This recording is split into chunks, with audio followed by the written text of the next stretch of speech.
started CrowdStrike India, 7 years back. And I was the first couple of employees to have joined the India organization. And there was nothing there. I mean, we didn't even have an office at that time. So during that first year, 6 months to a year, I played all the roles. I was the recruiter, I was the MD, I was the janitor, I was the office boy, I was the IT person. I did all roles for that 6 months simply because I didn't have people. Till the time I got all those people filled, next year, once I had all those positions filled, I could actually focus on my real job, building the products. So I think that's what ownership to me. So priorities change. That year the priority was to set up, to create the office, to hire the people, to create the infrastructure, get the best people in, so you can start delivering and prove to the corporate headquarters that yes, India could be a viable place for building a high-tech company. Right? That's what you were out there to prove. After that, once you have that basic stuff in place, your priorities shift. Then your focus is on, let me build the great product, let me build the best products. Take the ownership of those products and build them in India. So we can say that yes, India has built those products. You can show to the Indian community, tech community, as well as to the world, that it's not just we are building something which is somebody has told us to build it. We are building it from ground up. We know the business, we understand the business. So it's a priority shift, and today that company is what 5,000, 7,000 people huge. In India there are probably 800, 900 employees. So there's been a shift, and that priority changes.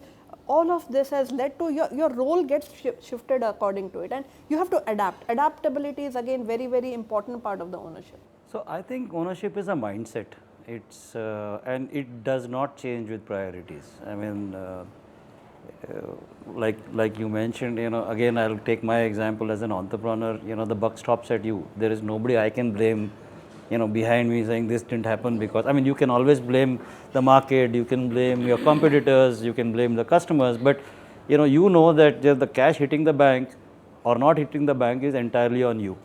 So and then you are trying to build that same mindset in the people that you hire. Which is primarily, in my opinion, an HR thing. It's also a function of whom you hire, what kind of a person you hire, but it's also very HR centric in the sense that, do I give people the space to think by themselves, think independently? Do I allow them to make mistakes? How is the performance review mechanism in my organization? For example, there was this one interview I saw of a CMO of a product company, and she said, when I review my marketing people, I don't ask them all the metrics, ki kitne lead generate hue, kitne convert hue. I just say, this is what we were supposed to do, did it happen, not happen? And if it didn't happen, it means that you need to go back and figure out why it's not happening. I don't want to get into micromanagement and really figure out, why you are not doing your job, because that's what you are hired for. And if you are coming to me and saying it didn't happen because of these metrics, then you're not doing it right. So the ownership is there, right? You know what you're supposed to do, you have to figure it out.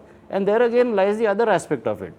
As a leader, and I think somebody touched upon that part, that there are limitations that you need to recognize within yourself, right? So as an entrepreneur, like I would start off saying, okay, I'm going to look after the product, I'm going to look after marketing, I'm going to look after customer success, all the functions eventually I'm going to look after.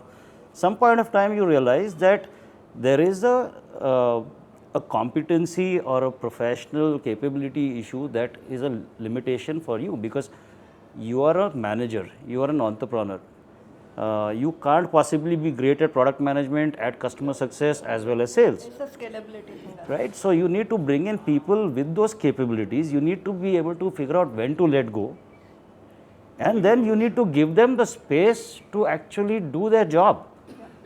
Right? That's when they will take up ownership. If I am going to tell you how to manage the product roadmap, if I am going to tell you how to go about doing customer success, you're just going to come and ask me every time saying, boss, tell me what do I do next.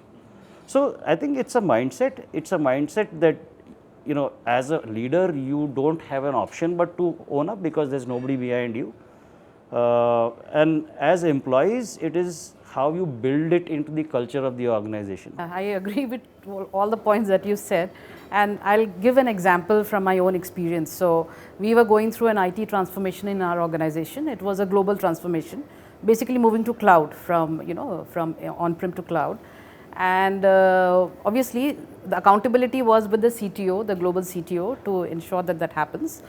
But everybody had a part to play, right? Because you have to explain your functions, what's happening, what applications you're using, some features sometimes are asked. So operations team is equally involved, our investment management teams equally needs to give their inputs. Each team, marketing, sales, all teams have to give their inputs. And usually it would happen that rest of the teams would say that, it will be a blame game that, okay, IT has not explained things properly to us, or they will say operations are not given and they own it, and it becomes a chaos. And poor chap who is accountable for it is, getting badgered because everything is getting delayed, right? So of course there was a delay and obviously a financial impact because of it. But what we realized, and in India what we did differently was that we made everybody accountable and we made everybody an owner for it. So if the transformation has to happen, operations and IT have to work together on it, right? It's not just IT, because it's at the end of it, it's the organization which is going through a transformation, and we all are owing our part to it, right? So we have to contribute to it, and that worked better. So some of the pieces moved faster because with that mindset we were able to work, and in some other geographies it took time. But yeah, that's where I'm saying that everybody's contribution is important. So ownership is a mindset, and that cultural change in the organization takes time, and I think somewhere it comes from top down, maybe, and somewhere obviously there are other functions, our enabling functions which we have there, for example HR and the others who help. But yeah, it's something which is to be imbibed in the organization. Yeah.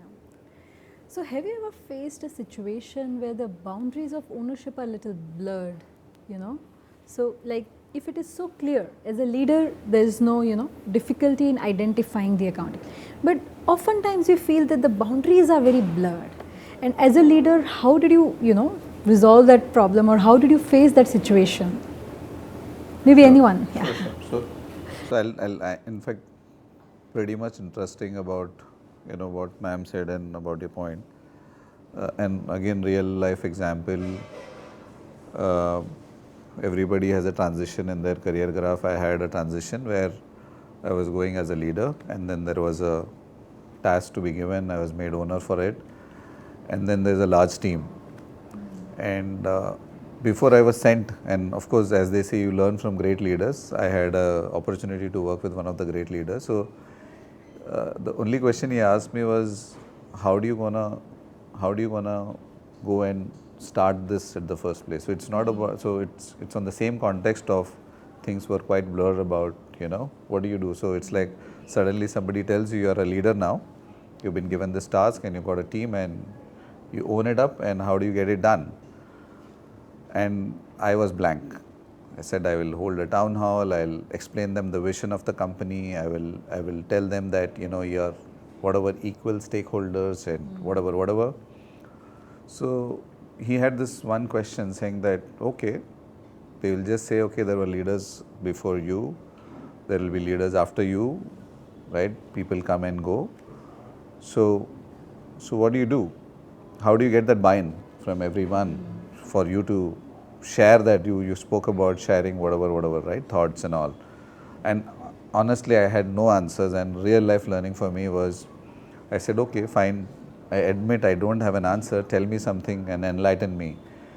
So I think what worked well, and which really I kind of still try and implement, and it is really being successful for me, was saying that when you are, say, addressing your team or on the same, on-prem to cloud transformation project, if there is a team, and I had a similar scenario, he said, you need to stand on that perspective of that person's shoe and look at a leader and say that what will go in your mind, saying that what's in for me, right? So put a checkbox about every role of the person who's going to be there in the room and try and address them, saying that what's in for them. Okay, the company is doing an on-prem to cloud, what's in for me? Just increasing my work, right? So if you are able to, it's a tricky puzzle, if you are able to solve that kind of a puzzle, saying that what's in for me, and if you are able to relate it for each and every person, saying that why should I do that, right? Anyway, you're gonna salary waged, you're gonna get your same salary, so what should I do, why should I do something more differently? So I think that was something which really helped me, and that transition is something that I will relate here to your question about when things are hazy and you need to put across. So I think, and especially when you're in a role where you're owner or managing a team, I think it's very important to articulate and put it very clearly, saying that what's in for that cameraman, right? He's doing a shoot out here. What makes him saying that let me do a zoom in, zoom out and make it a little more interactive, saying that. So I think if somebody puts that across very clearly, I think, and makes it more interesting, make him more, and then that's what I call it as a shared accountability, which I try and see how we can do on a day-to-day basis, so things become more easier. So in my view, I think leaders who can delegate with trust, make massive leaps and bounds in reducing that blurriness to a large extent.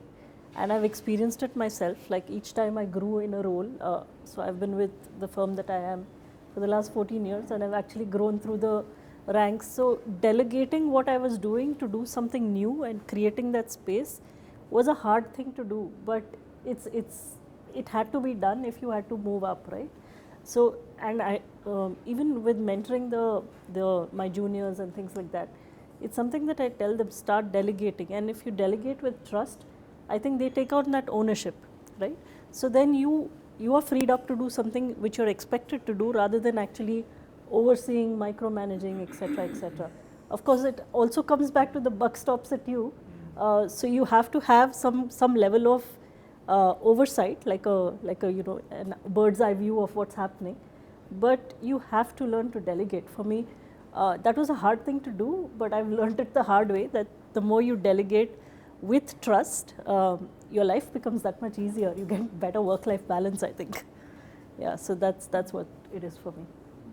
If I can go next, for me, when the boundaries are not very clear and the ownership demands certain things, especially in my last role as a chief data analytics officer at Angel, one of the things which I realized was data is a key to bring order in the chaos.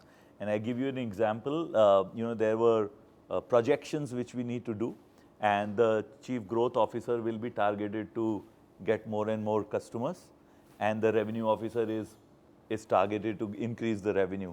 And there was a constant struggle between them, saying the quality of customer is bad, and the growth officer saying, no, you're not doing enough to extract the juice out of the customers, which I'm trying so hard. And this is a typical problem everywhere, correct? And each of them will bring up with the metrics which shows better from their point of view. So as a data person, to bring that harmonization, my role was to bring them together, create a shared KPI, and create shared accountability of breaking down into, it's not that they didn't wanted to collaborate. It was just that the lens were missing to figure it out, where are efficiency levers. So once we get down through data and broke down into saying, okay, it's not just number of customers coming in, from where the customers are coming, and say, for example, coming from tier 1, tier 2, tier 3, having an iPhone versus a Samsung phone, and then coming up with a rupee value, and then using those matrices, the growth officer was able to target better. The revenue officer was able to have a baseline that I have to get 60% of this. If it is not there, I have to kind of optimize the campaign. So data became the neutralizers for the two CXOs to come together with a shared KPI of increasing revenue, and then they were able to change the levers appropriately to get the common outcome, rather than fighting together of, you are not doing this, I'm not doing this. Yeah.